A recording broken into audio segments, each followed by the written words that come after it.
시청자 여러분 안녕하십니까? 5월 17일 굿모닝 MBN 시작합니다. 먼저 오늘의 주요 뉴스입니다. 윤석열 대통령이 간호법 제정안은 의료 직역 간 과도한 갈등을 불러일으킨다며 거부권을 행사했습니다. 정치적 책임을 묻겠다며 강하게 반발하고 있는 간호협회는 오늘 대응 방향을 밝히기로 했는데 사상 처음 집단 행동에 나설지 주목됩니다. 김남국 의원의 코인 거래 의혹을 수사하는 검찰이 이틀째 가상화폐 거래소를 압수수색했습니다. 김남국 의원에 대해 여야 공동으로 징계안을 제출하는 국민의힘의 압박에 민주당은 고심이 커지고 있습니다. 미국의 채무 불이행, 디폴트 사태에 대한 우려가 높아지는 가운데 바이든 대통령이 공화당과 정부의 부채 한도 증액 합의에 실패했습니다. 백악관은 바이든 대통령이 G7 정상회의 등 예정된 아시아 순방 일정을 단축할 수 있다고 밝혔습니다. 마약류 상습 투약 혐의를 받는 배우 유아인 씨가 어제 경찰에 두 번째로 출석해 밤샘 조사를 받았습니다. 구체적인 투약 시점 등을 집중 추궁한 경찰은 조만간 유 씨에 대한 신병 처리 여부를 결정할 것으로 보입니다. 어제 강릉이 5월 관측 사상 최고인 35.5도를 기록한 가운데 오늘도 한여름 더위가 계속되겠습니다. 한낮 최고 기온이 강릉은 34도, 대구는 32도, 서울도 28도까지 오를 전망입니다.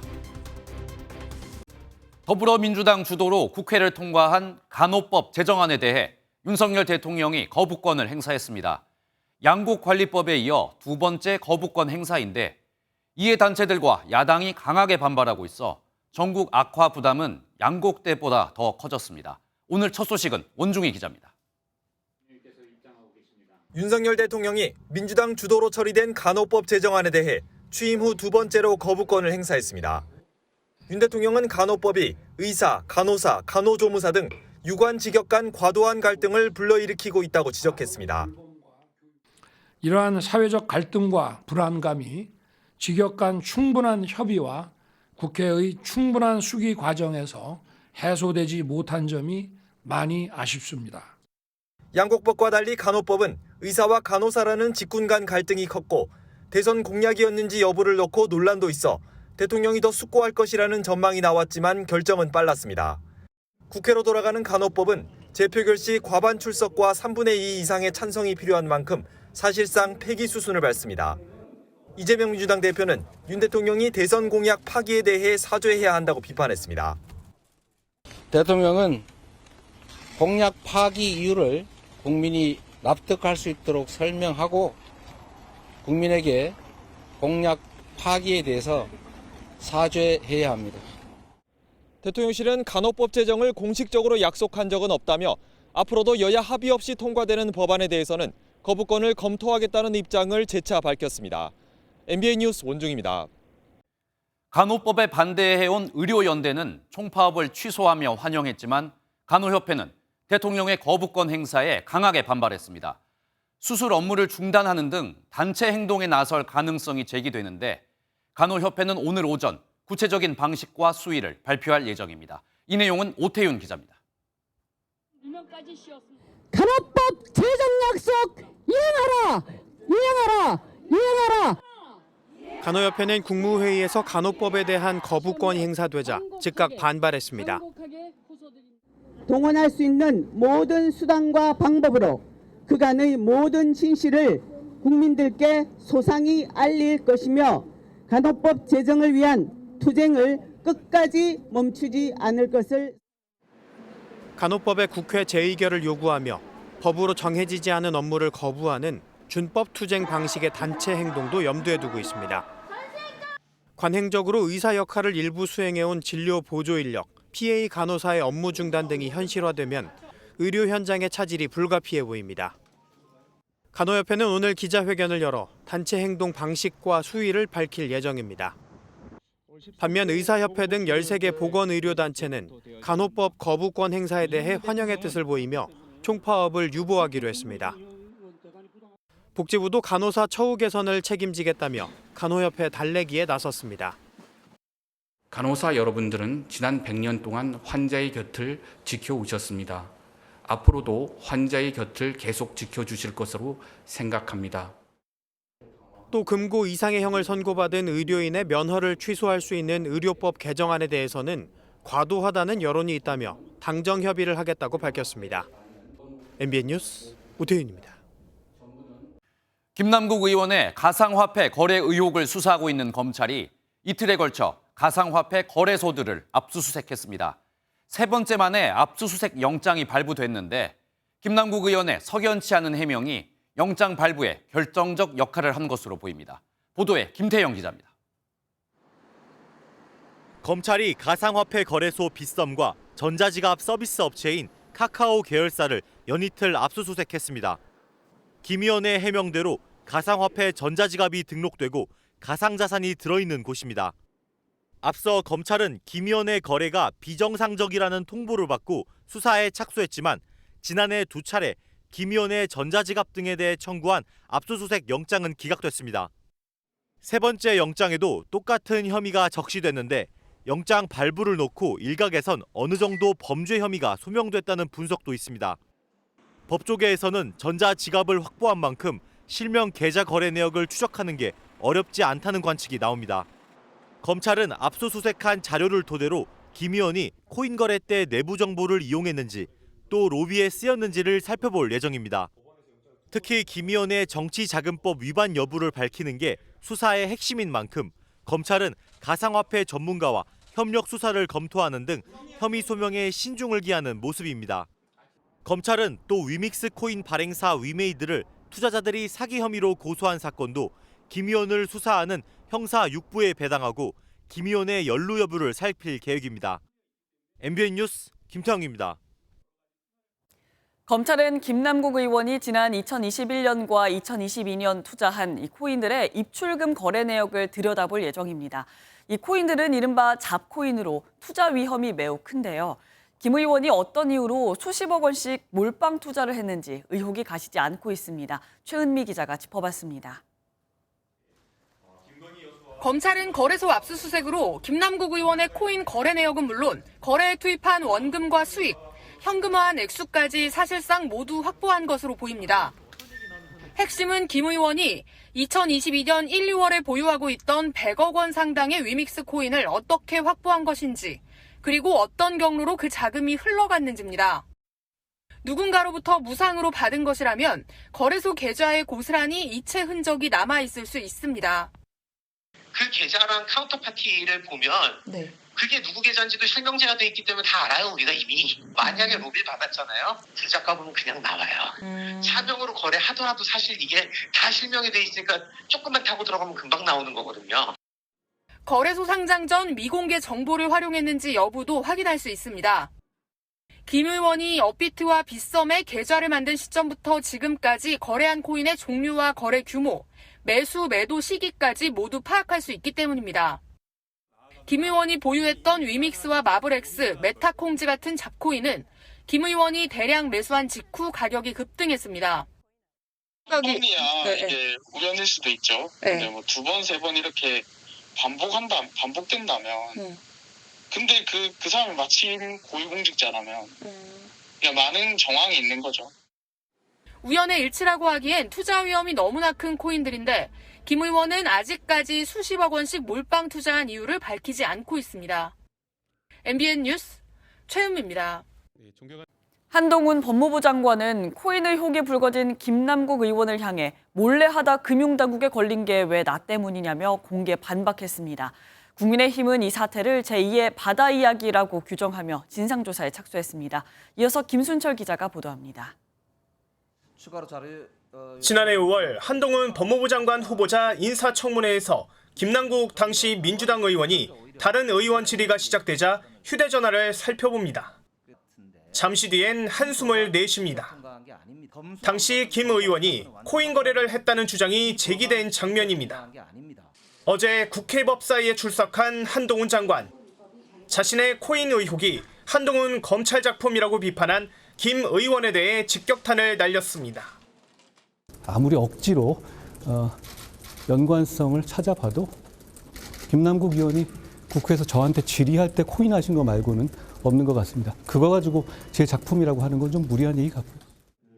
국민의힘은 코인게이트 진상조사단을 공식 가동하고 가상자산 전문가 등의 자문을 받아 코인 내역 분석에 착수했습니다. 국민을 상대로 한 제2의 바다 이야기다. 라고 규정 짓고 각 분야의 또 제야의 고수들을 모시고 좀 더 자세하게 투명하게 들어가기로 그렇게. 그러면서 국회 법사위가 검찰과 법안을 소관기관으로 둔 만큼 김 의원에게 이해충돌 소지가 있으니 위원직을 사퇴하라고 촉구했습니다. MBN 뉴스 김순철입니다. 어제 국회 행정안전위원회에서는 중앙선거관리위원회 고위직 자녀들의 경력직 채용과 또 보안 문제에 대한 긴급 현안 질의가 있었습니다. 그런데 장제원 행안위원장과 돈봉투 의혹으로 더불어민주당을 탈당한 이성만 의원 간의 설전으로 반쪽짜리 회의가 됐습니다. 이병주 기자입니다.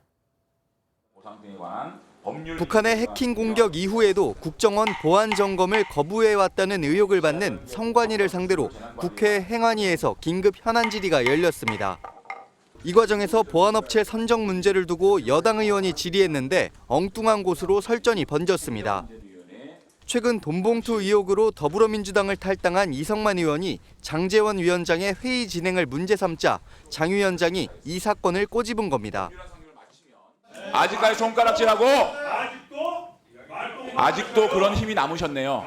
참 부끄러운 줄 아세요? 부끄러운 줄 알아? 왼쪽으로 옮긴 거 부끄러운 줄 아세요? 이 설전으로 민주당은 위원장의 사과를 요구했고 국민의힘은 회의를 파행하려는 다분히 의도적인 행위라고 맞서며 오후 회의는 민주당 의원들이 빠진 채 반쪽짜리로 진행됐습니다. 결국 보안 문제에 대해 선관위는 필요하다고 인정하는 경우 국정원 보안 점검을 받겠다는 모호한 답변만 내놨습니다. 선관위 박찬진 사무총장과 송봉섭 사무차장의 자녀 경력직 채용도 도마 위에 올랐습니다. 박 사무총장의 자녀는 지난해 전남 성관위 경력직 9급으로, 송 사무차장의 자녀는 2018년 충북 성관위 경력직 8급으로 채용됐습니다. 전임 총장, 지금 총장, 지금 차장 어떻게 자녀들이 똑같이 자녀 특혜 의혹을 받는 현대판 음서제가 성관위판 음서제로 나왔다는 거예요. 박 사무총장은 자녀 채용과 관련해 특별감사에서 위법 사항이 적발되면 사퇴하겠다고 밝혔습니다. MBN 뉴스 이병주입니다. 취업 후 상환하는 학자금 대출에 무이자 혜택을 주는 학자금 무이자 대출법이 국회 상임위 문턱을 넘었습니다. 이번에도 야당 단독 처리인데 국민의힘은 포퓰리즘 법안이라고 비판했습니다. 유호정 기자입니다. 야당 단독으로 국회 교육위를 통과한 이른바 학자금 무이자 대출법은 취업 전 학자금 대출이자를 면제하고 취업 후에도 육아 실직 등으로 상환을 유예하면 그 기간 이자도 면제하는 내용을 담고 있습니다. 민주당이 강행 의지를 보여왔던 쟁점 법안 중 하나입니다. 현재 1.7% 이자를 면제해 줄 경우 1년에 11만 원, 한 달에 1만 원 정도 이자가 줄어드는 청년들에게 1만 원 이자 지원이 과연 포퓰리즘 정책인지 묻고 싶습니다. 항의의 뜻으로 회의에 불참한 국민의힘은 포퓰리즘 법안이자 정부의 재정 부담을 지우려는 정략적 법안이라고 비판했습니다. 4인 가구 월 가구 소득이 1천만 원이 넘는 가구에 청년들까지도 이자를 면제해 주도록 되어 있습니다. 그럴 재정이 있다면 저소득층 가구나 자립 청년 등 어려운 가구의 청년들을 무소속이던 민영배 의원을 안건조정위에 포함시켜 법안을 처리한 절차도 지적했습니다. 법사위에서도 여야가 합의점을 찾지 못하면 법안이 또 야당 주도로 본회의에 직회부될 수 있다는 전망도 나옵니다. MBN 뉴스 유호정입니다. 윤석열 대통령이 어제 용산 대통령실에서 젤렌스키 우크라이나 대통령의 부인인 올레나 젤렌스카 여사를 접견했습니다. 젤렌스키 대통령의 특사 자격으로 우리나라를 찾았는데 젤렌스카 여사는 한국이 가능한 분야에서 앞으로 우크라이나 지원을 확대해달라고 요청했습니다. 윤 대통령은 희생된 우크라이나 국민에 대한 애도의 뜻을 표하면서 한국의 지지와 연대를 전했습니다. 미국이 이르면 다음 달 초 사상 초유의 국가 채무 불이행에 빠질 수 있다는 우려가 커지고 있습니다. 바이든 대통령과 미 공화당은 합의점을 찾는데 또 실패했는데 백악관은 일본에서 열리는 G7 정상회의 일정을 축소하기로 했습니다. 워싱턴에서 최중락 특파원입니다. 백악관의 바이든 미 대통령과 의회 상하원 양당 대표가 부채 상한선을 논의하려고 다시 모였습니다. 지난 1월 이미 부채 상한선인 31조 4천억 달러를 다 썼고 이르면 다음 달 1일 채무 불이행 사태에 직면한 상황입니다.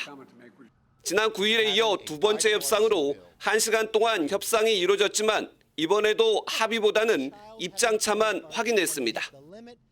So just finished our meeting with the president. I did think this one was a little more productive. We're a long way apart, but what changed in this meeting was the president has now selected two people from his administration to directly negotiate with us. 워싱턴 포스트 등에 따르면 핵심 쟁점은 정부 지출 가운데 어떤 프로그램을 삭감하느냐로 합의점을 찾지 못한 것으로 전해졌습니다. 이로 인해 바이든 대통령이 부채 한도 협상을 위해 아시아 순방 일정까지 축소할 예정입니다. 주요 7개국 일정을 소화하기 위해 현지 시각 17일 일본으로 출발해 21일 곧바로 귀국할 것으로 알려졌습니다. We're reevaluating the rest of the trip right now. I can speak to Hiroshima. I can speak to the G7.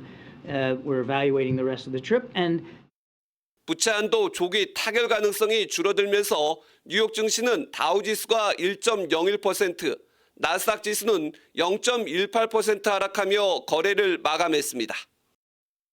바이든 대통령은 여전히 조건 없는 부채 한도 상향을 주장하고 있지만 하원을 장악한 공화당은 정부의 재정 지출을 줄여야 한다고 맞서고 있어 협상은 5월 마지막 날까지 진행될 가능성도 제기됩니다. 워싱턴에서 MBN 뉴스 최중락입니다. 날씨가 초여름처럼 덥습니다. 어제 강릉의 낮 최고 기온은 35도를 웃돌았고 또 전국 대부분 지역에서 올 들어 가장 더운 날로 기록됐습니다. 동해에는 때이른 더위를 즐기려는 사람들의 발길이 이어졌습니다. 전민석 기자가 보도합니다. 서퍼들이 보드를 들고 바다로 뛰어듭니다. 서핑 명소인 강릉 사천 해변에 벌써 서퍼들이 몰려들었습니다. 서핑을 즐길 만큼 파도가 높진 않았지만 모처럼 바다를 느낀 것만으로도 온몸이 시원해집니다.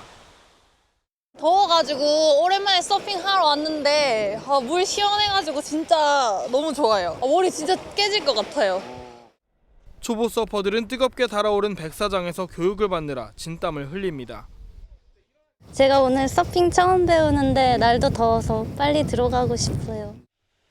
어제 강릉의 낮 최고 기온이 35.5도까지 올라 전국에서 가장 더웠습니다.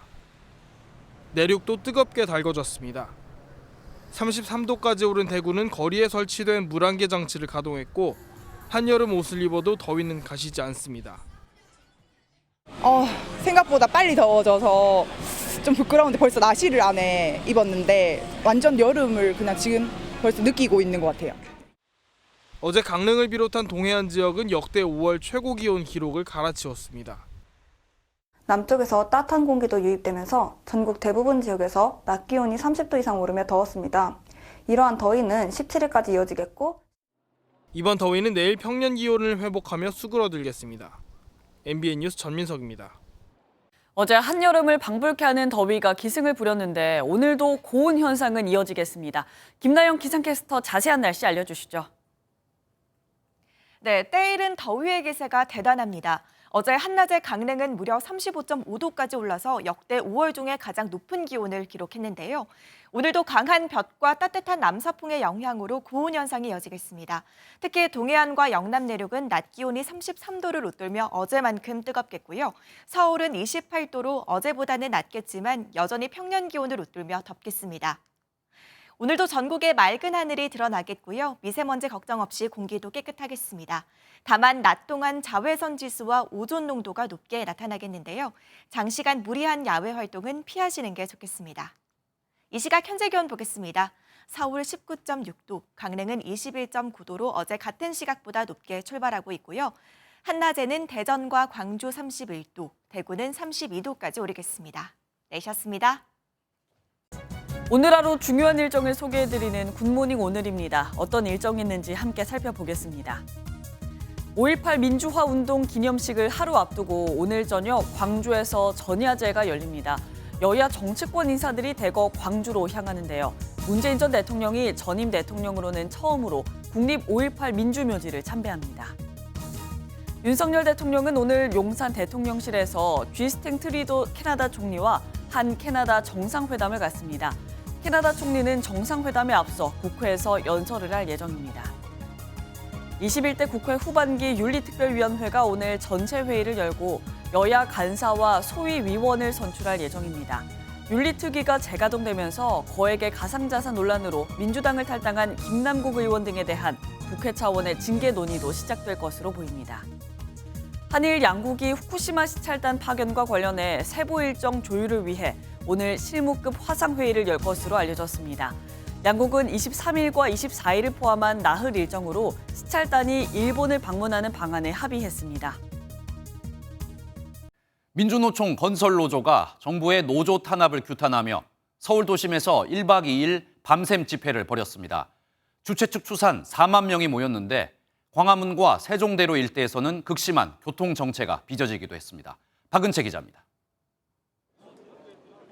해가 진 서울광장. 민주노총 건설노조 조합원들은 정부의 노조 탄압을 규탄하며 상경 집회를 벌였는데 집회는 밤까지 이어졌습니다. 일부 조합원들은 시청광장에서 대통령실이 있는 삼각지까지 행진을 벌였고 시청광장에서는 밤을 새는 1박 2일 집회가 진행됐습니다. 집회가 시작된 건 어제 오후.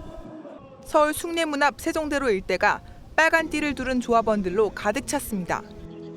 30도에 달하는 초여름 날씨에도 건설노조 조합원들은 건설 현장 폭력행위 수사를 규탄하고 분신에 숨진 고 양회동 씨를 추모했습니다.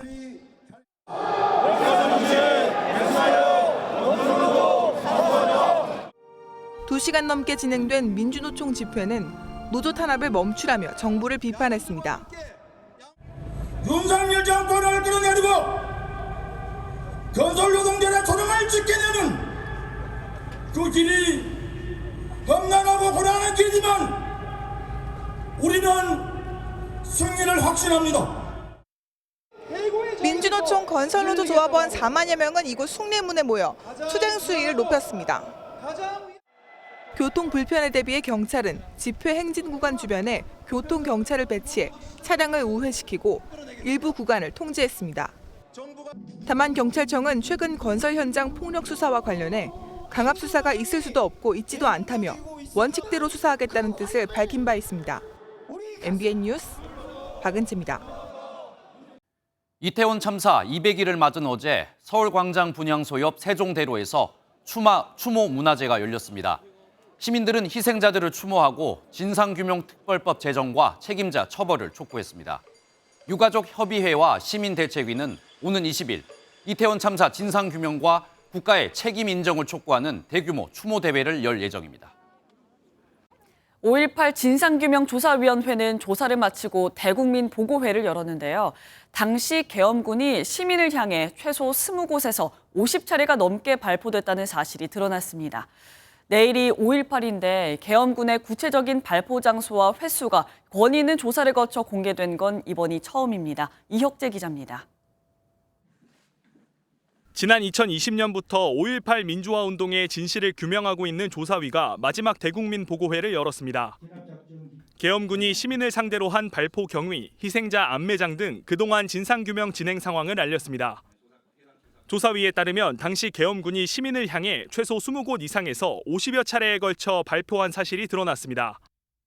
계엄군의 구체적인 발포 장소와 횟수가 권위 있는 조사를 거쳐 공개된 건 이번이 처음입니다. 발포 후 지휘계통과 연관된 중요 인물 70여 명을 조사하였으며 이들로부터 실탄 배분, 발포 과정과 사후 조치, 상급자의 지시 여부 등을 총상을 입어 사망한 사람은 135명이고 부상을 당한 사람은 300명이 넘는 것으로 파악됐습니다. 조사위는 특히 많은 피해자가 머리와 가슴 등 치명적인 부위에 총을 맞았다고 설명했습니다. 또 계엄군이 희생자들의 시체를 조직적으로 은폐한 정황 등도 드러났는데 조사위는 최근 전남 해남 지역에서 희생자 유해 3기를 새롭게 발견해 발굴 작업을 진행 중입니다. 조사위는 연말까지 추가 조사를 거친 뒤 내년 6월 공식 보고서를 발간할 계획입니다. MBN 뉴스 이혁재입니다. 검찰이 대장동 의혹과 관련된 50억 클럽 수사에 속도를 내고 있습니다. 박영수 전 특검과 곽상도 전 국회의원이 대장동 사업과 관련해 영향력을 행사했는지 규명하기 위해 전직 금융기관장들의 주거지를 잇따라 압수수색했습니다. 길기범 기자입니다. 검찰이 먼저 압수수색에 나선 건 이순우 전 우리은행장의 주거지입니다. 이 전 행장은 박영수 전 특검이 우리은행 이사회 의장으로 있던 2014년 은행장을 지냈습니다. 우리은행은 대장동 일당의 성남의 뜰 컨소시엄에 참여하려다 끝내 불참했는데 대신 PF 대출은 해주겠다며 1,500억 원의 여신 의향서를 냈습니다. 검찰은 박 전 특검이 이 전 행장을 통해 영향력을 행사했고 그 대가로 대장동 일당으로부터 200억 원 상당의 대장동 땅 등을 받기로 한 게 아닌지 의심하고 있습니다. 검찰은 50억 클럽의 또 다른 인물인 곽상도 전 의원과 관련해 김정태 전 하나금융 회장의 주거지도 압수수색에 나섰습니다. 검찰은 하나은행이 성남의 뜰 컨소시엄에서 이탈하려 하자 곽 전 의원이 김 전 회장 측을 통해 이를 막아주고 아들 병채 씨의 퇴직금 명목 등으로 50억 원을 챙긴 것으로 보고 있습니다. 하나은행 관련되는 분들 누구 한 사람 저하고 뭐 관련 있다는 얘기한 사람 없었습니다. 내버리라고 얘기하는 사람 한 사람도 없었고. 박 전 특검과 곽 전 의원은 대장동 사업에 관여한 적 없다며 혐의를 부인하는 상황. 검찰은 압수물 분석을 마치는 대로 두 사람에 대한 소환 조사도 이어갈 방침입니다. MBN 뉴스 길기범입니다. 경찰서 앞에 취재진이 많다며 조사를 받지 않고 돌아갔던 배우 유아인 씨가 어제 경찰에 자진 출석해 밤샘 조사를 받고 조금 전 귀가했습니다.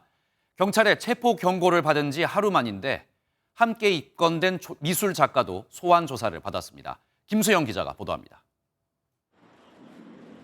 배우 유아인 씨가 어제 2차로 경찰에 출석해 21시간이 넘는 경찰 조사 뒤 오늘 오전 귀가했습니다. 저 혹시 조사에서 어떤 내용 설명하셨습니까? 제가 할 수 있는 말들 했습니다. 심려를 끼쳐 죄송합니다.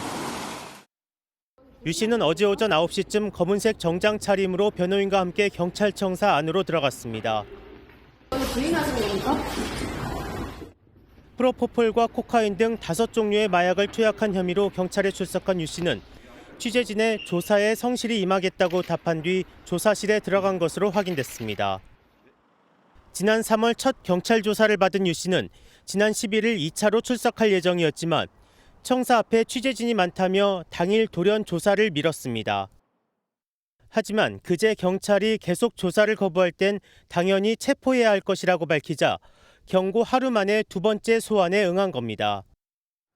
경찰은 또 유 씨와 함께 마약류 관리법 위반 혐의로 입건된 미술작가 A 씨도 피의자 신분으로 소환 조사했습니다. 두 사람에 대한 조사를 마친 경찰은 이들에 대한 구속영장 신청 여부 등을 결정할 방침입니다. MBN 뉴스 김수영입니다.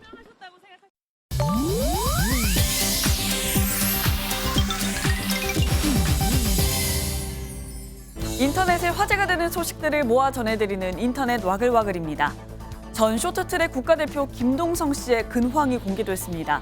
김동성 씨의 아내 인민정 씨는 지난 14일 자신의 SNS에 내일도 파이팅, 내려놓을 수 있음에 감사하다라는 글과 함께 영상을 올렸는데요. 공사 현장에서 자재들을 정리하고 전문가처럼 익숙하고 능숙한 손놀림으로 구슬땀을 흘리고 있는 김동성 씨의 모습이 담겨 누리꾼들의 시선을 모았습니다. 앞서 김동성 씨는 결혼 14년 만인 2018년 전처와 협의 이혼한 뒤 아들의 양육비 문제를 놓고 갈등을 빚었는데요. 이후 당시 연인이던 이 씨와 지난해 5월 혼인신고를 하고 법적으로 부부가 됐습니다. 미국에서는 살림의 여왕으로 불리는 마사 스튜어트가 81살의 나이에 유명 스포츠 잡지의 수영복 표지 모델이 돼 화제입니다. 외신에 따르면 수영복 특집호의 표지 모델로 지금까지 해당 잡지의 수영복 모델 중 최고령자라고요. 평범한 주부였던 스튜어트는 1990년대 요리, 실내 장식 등에 대한 경험을 담은 잡지 마사 스튜어트 리빙을 발간하며 살림의 달인으로 유명세를 떨쳤던 말하자면 인플루언서 1세대에 비유되는 인물입니다. 이번 촬영을 위해 일주일에 최소 3번 필라테스를 하고 수영복 9개를 번갈아 입으며 강행군을 했다는데요.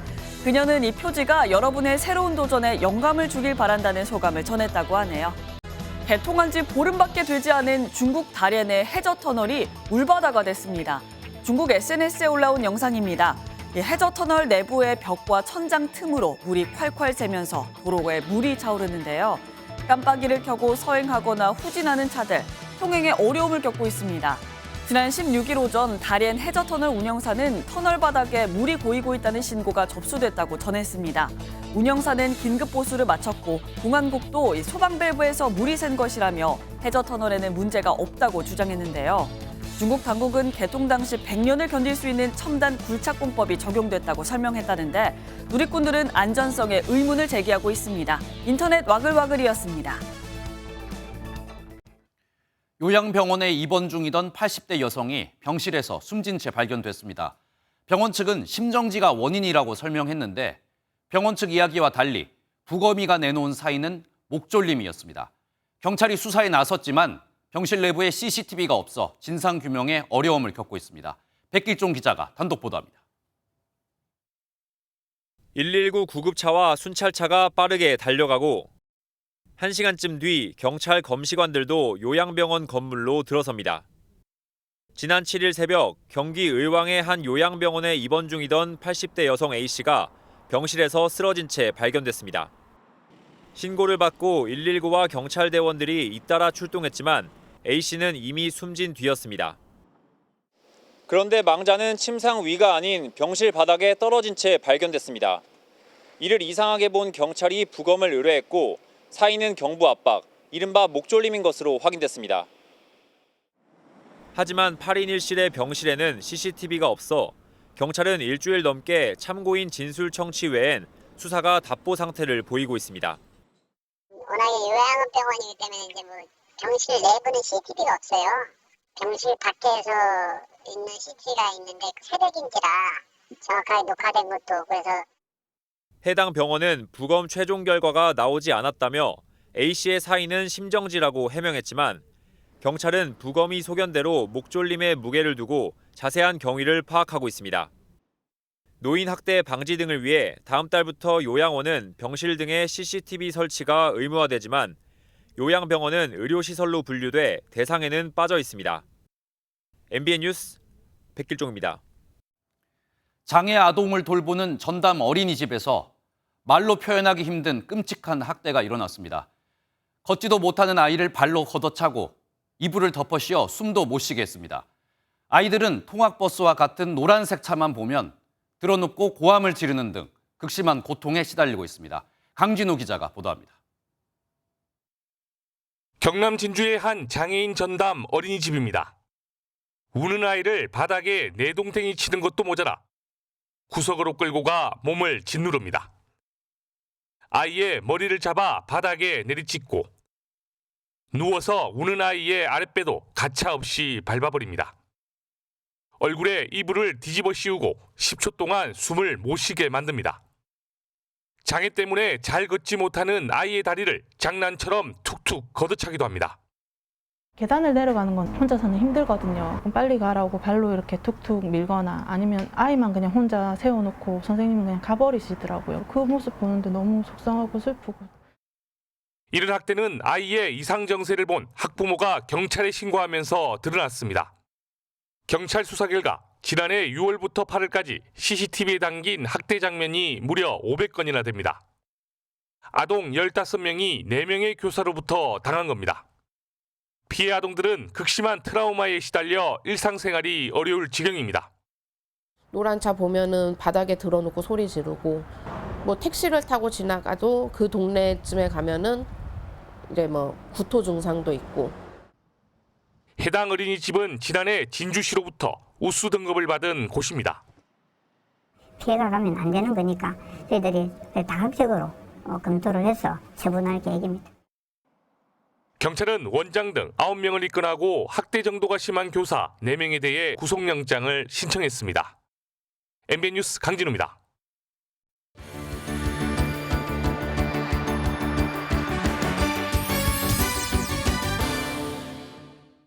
굿모닝 월드입니다. 지난해 12월 우리 곁을 떠난 축구 왕제 펠레의 묘가 황금빛으로 새 단장을 마쳤습니다. 축구를 사랑하는 팬들과 함께할 수 있도록 곳곳에 세심하게 신경을 썼는데요. 함께 보시죠. 브라질 상파울루 산투스의 공동묘지. 지난해 말 세상을 떠난 축구 왕제 펠레의 묘역이 새 단장을 마쳤습니다. 황금빛 펠레 동상이 맞아주는 입구를 지나면 평생을 누빈 초록빛 잔디 위에 그가 잠든 황금관이 보입니다.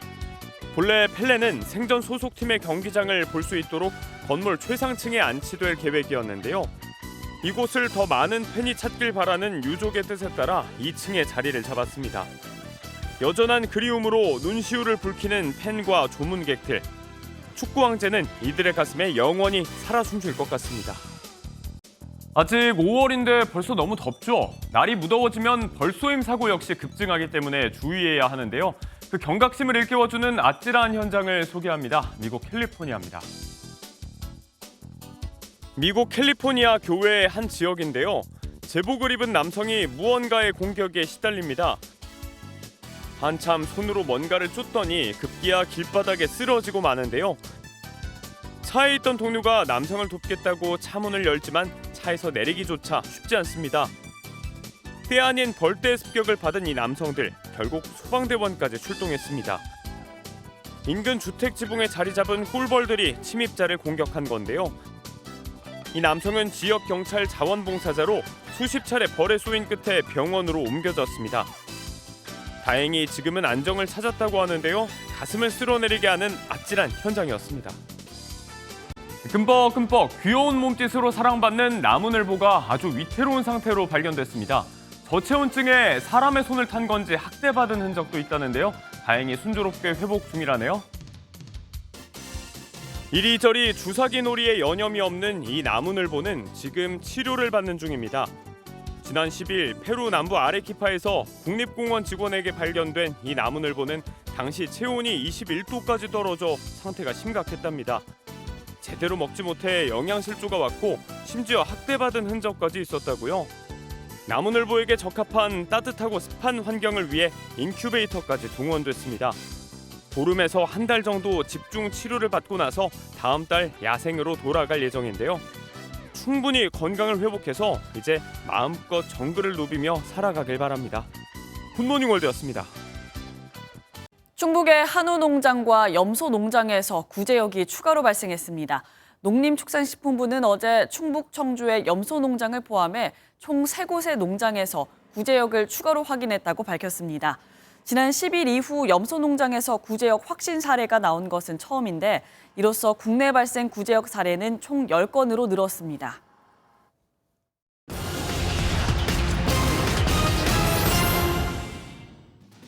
검찰이 SG증권발 주가 폭락 사태의 핵심 인물인 라더견 대표 등의 재산 동결에 착수했습니다.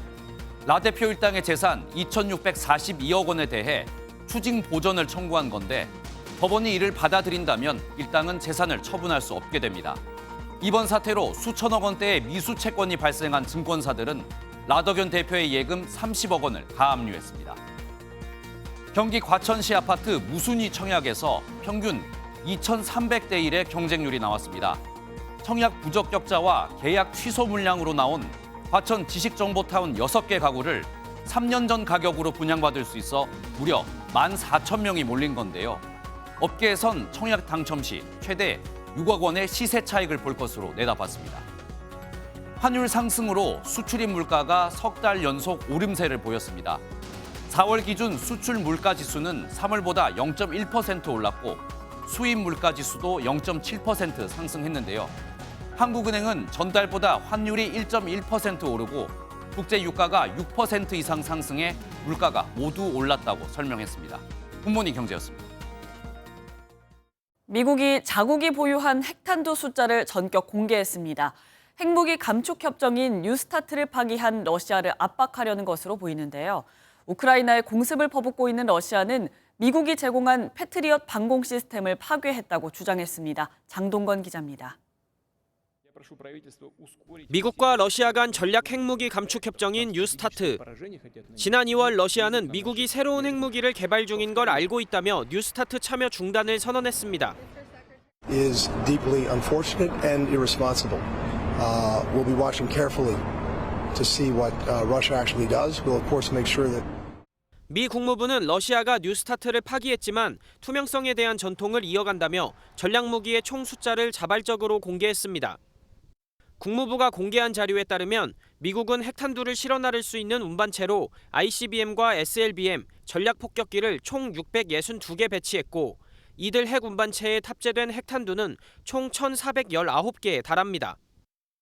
미국은 이번 자료를 공개하며 러시아가 다시 뉴스타트를 완전히 준수할 것을 촉구했습니다. 한편 러시아는 이달 들어서만 키이우에 8차례 공습을 퍼부었는데 우크라이나와 치열한 신경전을 벌이고 있습니다. 우크라이나군이 러시아의 극초음속 미사일인 킨잘 6발을 요격했다고 주장하자 미국이 우크라이나에 제공한 패트리엇 방공 시스템을 파괴했다고 맞받았습니다. Высокоточным ударом гиперзвуковым ракетным комплексом «Кинжал» в городе Киев поражен зенитно-ракетный комплекс «Патриот» производства США.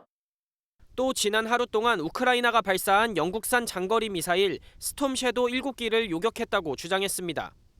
우크라이나도 최근 며칠 동안 동부 격전지 바흐무트 북부와 남부 20제곱킬로미터 이상을 수복했다고 밝혔습니다. MBN 뉴스 장동건입니다. 수도 베이징의 낮 최고 기온이 연이틀 35도를 웃도는 등 중국에서도 일찍 무더위가 찾아왔습니다. 첫 폭염경보 발령 시점도 지난해보다 20일 앞당겨졌습니다. 베이징 윤석정 특파원이 보도합니다. 전동차를 타려던 운전자가 달궈진 의자에 깜짝 놀랍니다. 도로에 세워놓은 전동차 손잡이는 녹아버렸습니다. 낮 최고 기온이 37도까지 오른 중국 산둥성 진안시의 모습입니다. 진안시를 비롯해 수도 베이징과 상하이 등 중국 곳곳에 낮 최고 기온이 연일 35도 안팎을 기록하면서 올해 첫 폭염 경보가 발령됐습니다. 지난해 6월 5일보다 21일 앞선 것이며 4월 30일 발령됐던 2006년 이후 17년 만에 가장 이릅니다. 跟往年比，感觉好像热的稍微早一点。往年这个时候感觉带宝贝出来的时候就还好，就整体感觉上没有这么的闷热。然后今年出来的话，一出门就感觉那种夏天那种感觉，然后身上迅速就冒汗了。 때이른 무더위에 벌써 가뭄과 전력난 가능성이 제기되고 있습니다. 지난해 양쯔강 유역에 61년 만에 최악의 폭염과 가뭄이 이어져 농작물 피해는 물론 수력 발전량 부족으로 일부 지역은 전력 공급 중단 사태까지 겪은 바 있습니다. 올해는 최대 전력 고점이 지난해보다 5.4% 증가한 13억 6천만 킬로와트에 달할 것으로 전망돼 윈난과 구이저우, 광둥 등지에선 또다시 전력 수급 차질이 우려됩니다.